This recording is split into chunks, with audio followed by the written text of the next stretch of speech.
Hai semua, Assalamualaikum warahmatullahi wabarakatuh. Selamat datang ke channel Cikgu Ati. So, untuk video kali ini, Cikgu nak sambung dengan tajuk yang seterusnya, iaitu bab 9, laju dan juga pecutan. Okay, so hari ini kita nak buat 9.1 laju, 9.1.1 laju sebagai suatu kadar. Okay, standard pembelajaran menerangkan maksud laju sebagai suatu kadar yang melibatkan jarak dan juga masa. Jom kita tengok.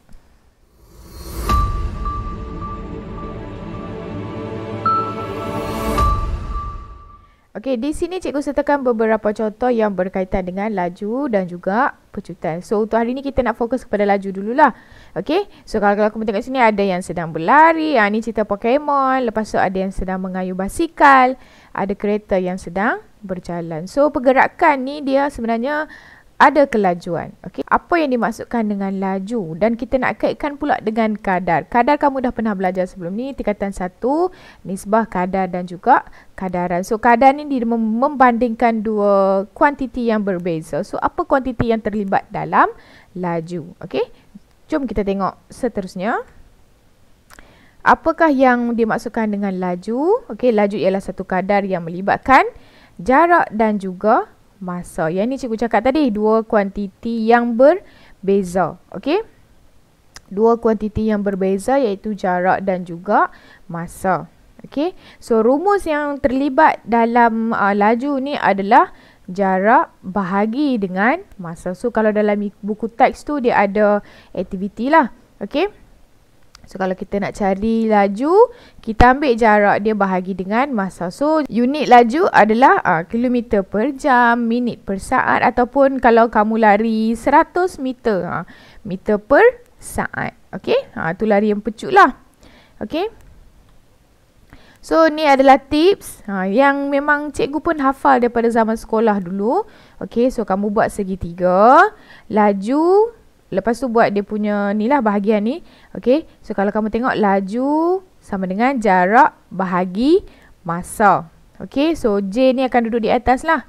Ni macam per lah. Okey, so bila kita nak cari laju, kita tutup laju. So dia ada jarak bahagi masa. Okey, kalau kita nak cari masa, jarak bahagi dengan laju. Okey, kita tengok dekat M, jarak bahagi dengan laju. Kemudian kalau kita nak cari J, J kalau ni sebelah-sebelah maksudnya apa? Darab. So nak cari jarak, laju darab dengan masa. Okey, ni rumus dia lah. Okey, so kita tengok contoh yang pertama. Aida berjalan ke kedai yang jaraknya 100 meter selama 5 minit. Okey, hitung lajunya. So macam mana kita nak cari laju? Okey, kita gunakan rumus laju sama dengan jarak bahagi masa. Okey, so kita ambil dekat sini. Okey, laju sama dengan jarak bahagi masa. Okey, so jarak dia adalah 100 meter bahagi dengan 5 minit. Okey, so 100 bahagi 5 kita dapat 20 kan? Okey, 20. Macam mana nak tulis unit dia? 20 meter per minit. Macam tu. Okey, so kalau minit, MIN. Kalau saat, kita boleh tulis S sahaja. Kalau jam, kita tulis J. Okey, so ni adalah jawapan ataupun laju 20 meter per minit. Macam mana nak sebut dia? Okey, 20 meter per minit. Okey, kita tengok contoh yang kedua. Sebuah objek bergerak sejauh 50 cm dalam masa 5 saat. So dekat sini kita ada 50 cm ni adalah jarak J. Yang ini adalah masa. Okey, so macam mana kita nak cari dia punya laju? Laju sama dengan jarak bahagi masa. Okey, so jarak dia kita ambil lah 50 cm bahagi dengan 5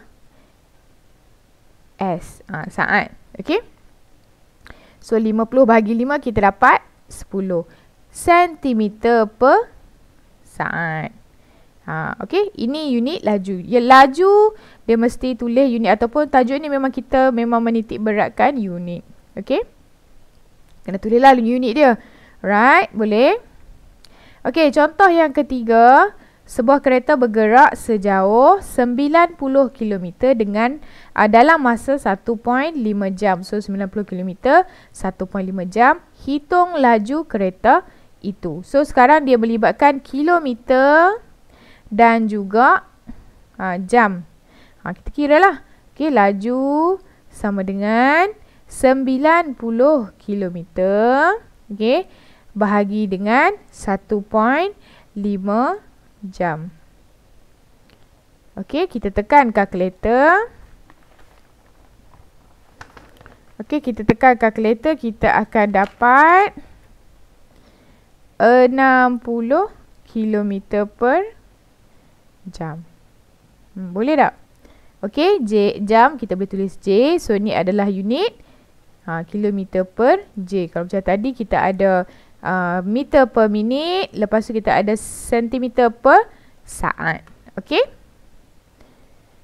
Okey, contoh yang keempat, Izudin mengayuh basikal dengan kelajuan 30 km per jam. Cari jarak yang dilalui oleh Izudin dalam masa 3 jam. So, dekat sini dia bagi dekat kita laju. Okey, dia bagi dekat kita laju dan juga masa. Okey. Laju dan juga masa. So, kita nak cari, dia minta apa? Dia minta jarak. So, kita ada rumus dekat sini. Okey, nak cari jarak, kita buat apa? Laju darab dengan masa. Okey, so jarak sama dengan laju darab dengan masa. So, laju dia berapa? Laju dia 30 km per jam. Darab dengan masa dia 3 jam. Okey, 3J pun boleh, 3 jam pun boleh. Tak nak tulis dia punya unit pun tak apa, kamu tulis number sahaja. Okey, so 30 kali 3, kita dapat 90. Okey, macam mana kita nak tahu unit dia? Tengok balik yang asal ni. Okey, ataupun yang dalam yang kita tulis ni. Dia guna apa? Dia guna kilometer. So, jarak dia 3 kilometer lah. 90 kilometer. Jangan tulis 90 jam pula. Okey, sebab dia bukan masa, dia adalah jarak. Okey, kita ambil yang bersesuaian. Alright. Okey, contoh 4. Okey, contoh 4 tu dia cari jarak. Okey, sama juga macam contoh 5. Sebuah kereta bergerak dengan kelajuan 100 km per jam. Cari jarak yang dilalui oleh kereta tersebut dalam masa 45 minit. So, soalan ni sama macam soalan nombor 4 tadi, dia minta jarak. Cuma beza je dekat sini, kamu perasan tak? Okey, dia bagi masa dia dalam minit. Okey, yang ni kamu kena hati-hati. Okey, bila dia bagi masa yang tidak sama dalam kita apa yang diberi tu. Okey, contoh macam dekat sini laju dia bagi dalam jam. So, bila kita nak kira, kita kena gunakan unit yang sama. Kita kena tukarkan unit bagi sama. So, 45 minit kita nak tukar kepada jam. Kita buat apa? Kita bahagi dengan 60. Okey, so kita akan dapat, kita tekan kalkulator, dapatlah 0.75 jam. Alright. Okey, so lepas tu kita buat apa? Baru kita masukkan dalam rumus. Okey, so kalau kita tak tukar nanti salah lah. Okey, so laju, dia nak jarak. So, jarak sama dengan, okey, jarak sama dengan apa? Laju kali dengan masa. So, laju dia 100 darab dengan masa dia 0.5. Okey, jadi kita dapat 75 unit apa? Unit, nampak tak ni? Kilometer. So, 75 kilometer. Boleh? Okey. Okey, contoh yang keenam. Sebuah lori bergerak dengan kelajuan, so dia bagi laju kilometer per jam.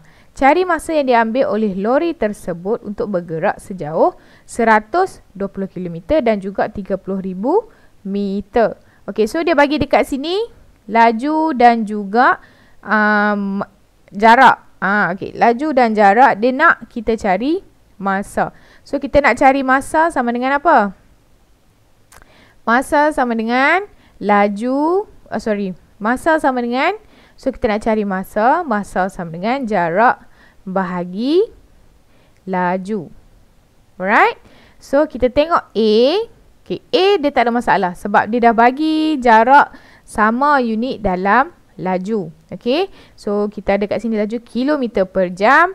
Dia bagi jarak pun kilometer. So kita teruskan sahaja cari masa. Masukkan dalam rumus. Okay, jarak dia 120 bahagi dengan laju dia 75.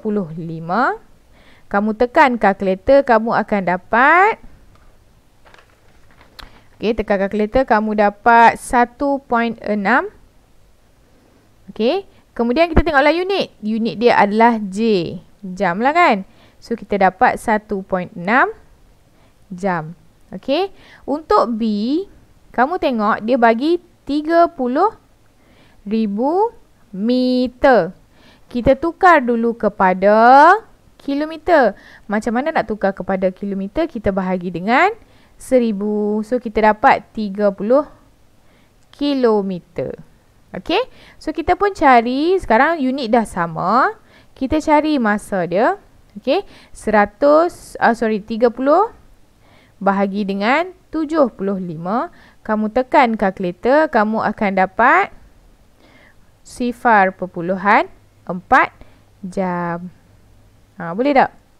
Okay, so nak cari masa, jarak bahagi dengan laju. Kemudian, kalau jarak dia bagi tak ikut unit, kamu tukarkan dulu kepada unit yang diberikan. Alright? Boleh? Tengok contoh yang ketujuh. Sebiji batu bergerak dengan kelajuan 20 cm per saat. Okay, so dia bagi cm saat. Cari masa yang diambil untuk batu tersebut untuk bergerak sejauh 200 cm dengan 16 meter. So A ni tak ada masalah. Okay, unit dia sama. Cuma B ni dia meter. So sekejap lagi kita kena tukar lah. Okay, so nak cari masa, kita buat apa? Okay, jarak bahagi dengan laju.